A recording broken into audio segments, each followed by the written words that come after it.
Bonjour à tous, c'est Yann de TwoApp. Donc aujourd'hui, nous allons voir le développement d'applications et surtout combien ça va vous coûter. C'est une question qui est très très fréquente. Donc aujourd'hui, vous avez une idée que vous tournez dans votre tête depuis peut-être 3 mois et vous vous dites, ça y est, c'est le moment, je vais me lancer, je vais démarrer mon projet d'application. Et donc, vous posez naturellement la question de combien ça coûte et comment vous allez vous y prendre pour faire cette application. Alors, moi, je vous ai fait une petite présentation en 3 parties. La première partie, c'est qu'est-ce qu'on achète en fait quand on achète une application. Ça, c'est vraiment le quiproquo numéro un qui arrive en fait. Donc moi-même, je suis développeur, hein, depuis l'âge de 11 ans, je suis passionné d'informatique. Et en fait, je me rends compte que quand on développe, eh bien, il y a un qui propose, il y a les développeurs d'un côté et puis il y a les clients de l'autre, et c'est des mondes très séparés. Et le quiproquo fondamental, c'est en fait surtout les gens ne savent pas qu'est-ce qu'ils achètent. Après, on va voir des solutions qui existent. Donc ça, vous en avez sûrement entendu parler. Il y a le fameux no-code. Alors j'ai mis no entre guillemets, on va voir pourquoi.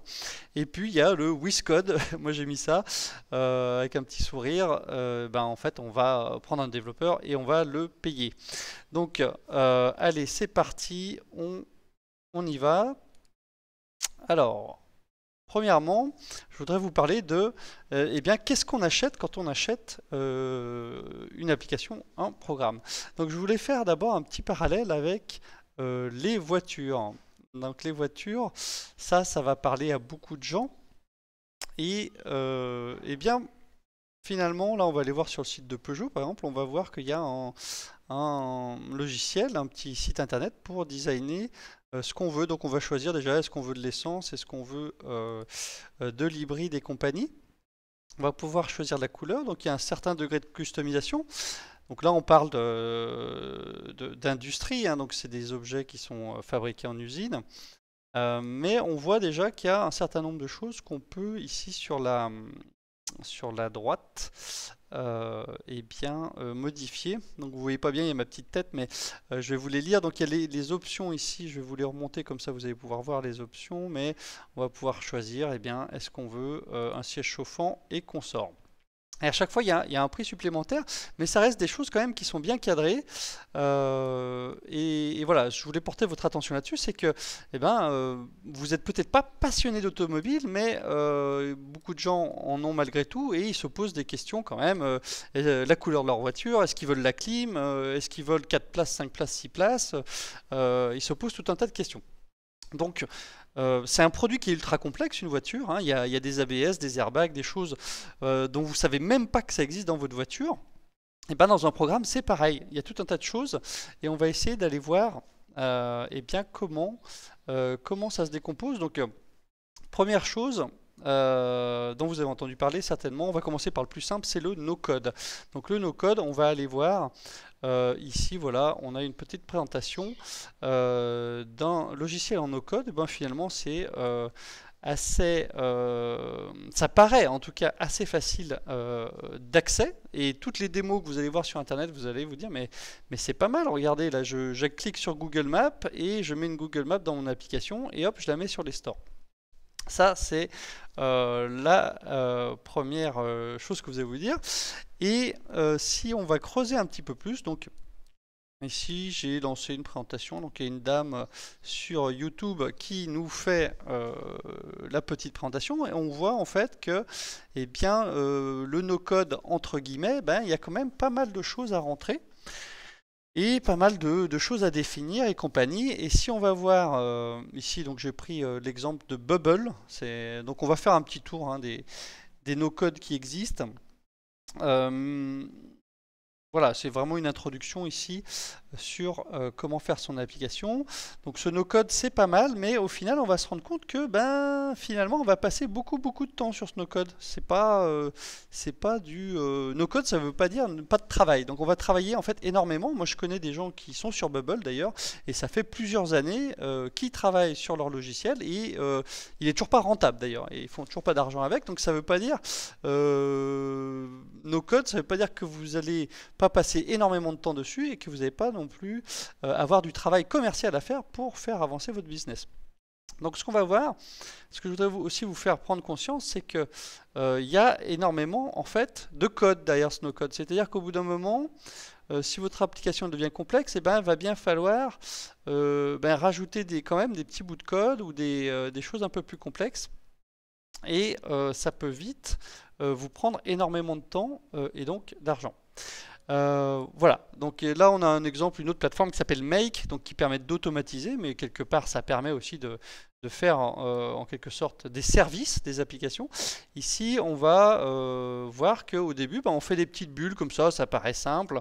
En fait on dit si par exemple dans un Excel où j'ai des contacts, j'ai un nouvel email, je vais envoyer un email et patin couffin, et puis si on me répond à cet email, voilà. Donc là en fait on appelle ça du no-code, mais là les mots que je viens vous dire, if par exemple, si, c'est un mot de langage de programmation, et en fait on fait du code, mais ça termine sous forme de petits graphiques, et c'est pas pour ça que ce graphique il devient pas hyper compliqué, il devient même plus compliqué à lire que du code en fait.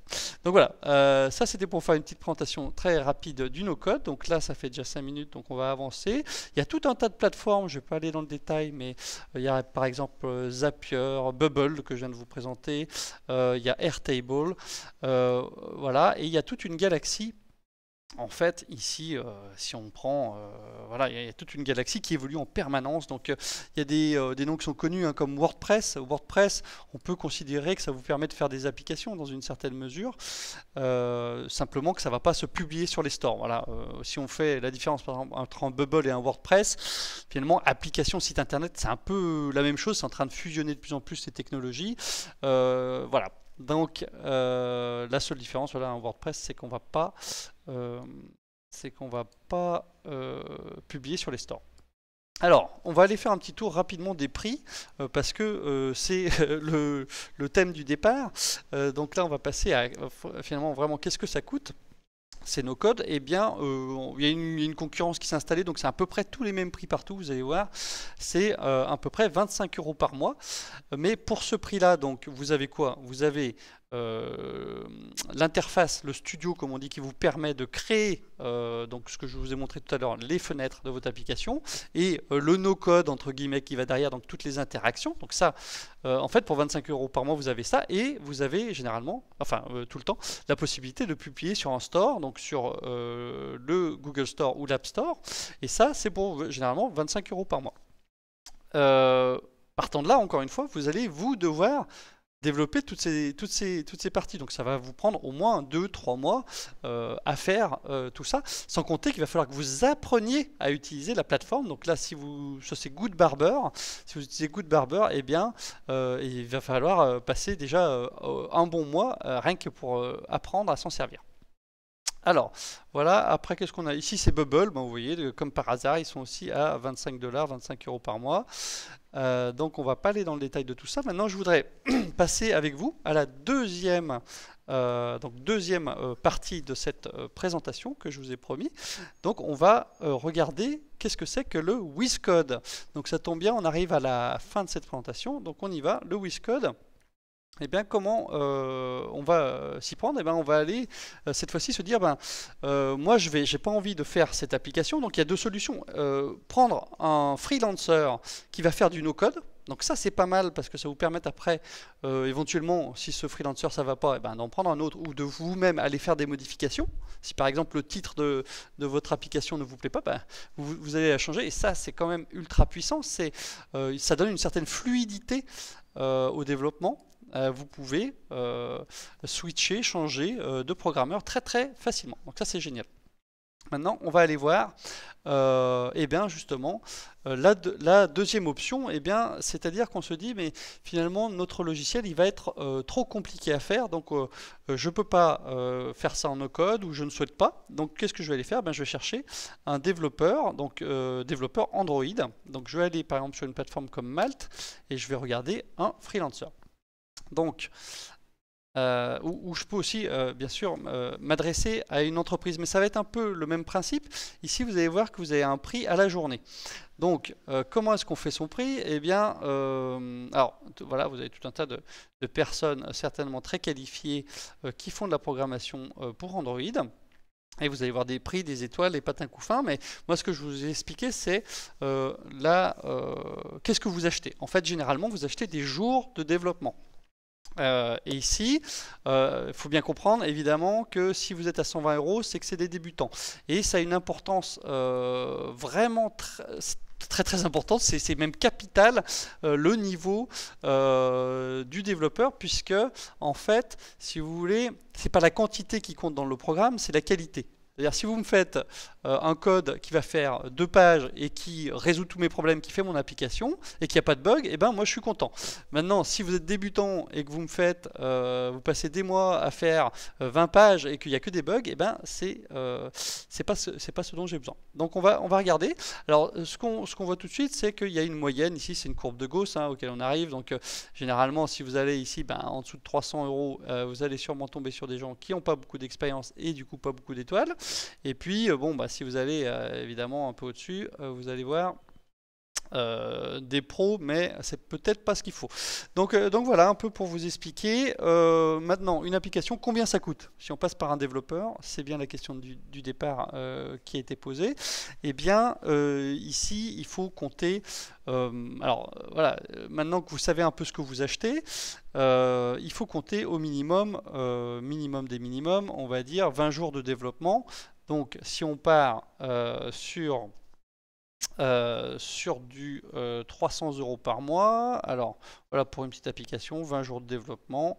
Si on part sur du 300, on va arriver très rapidement à 6 000 €. Donc ça, c'est les coûts que vous allez trouver à gauche à droite, mais c'est pas tout. Et ça, le c'est pas tout, c'est important de bien comprendre ça. Le c'est pas tout, c'est que dans la structure de prix, c'est là aussi où il y a une incompréhension, c'est que les gens pensent, voilà, vous me faites une application et il n'y a pas de bug. Si vous partez sur du custom là, de l'application faite à façon, par un freelancer comme je vais vous montrer, et bien là, vous allez avoir un 6 000 €, mais c'est vraiment le niveau de base. Franchement, comptez plutôt au moins, on va dire 3 mois, donc 60 jours à 300 €. Donc vous allez très vite taquiner avec les 18 000 €. Donc ça, c'est quand on fait du custom.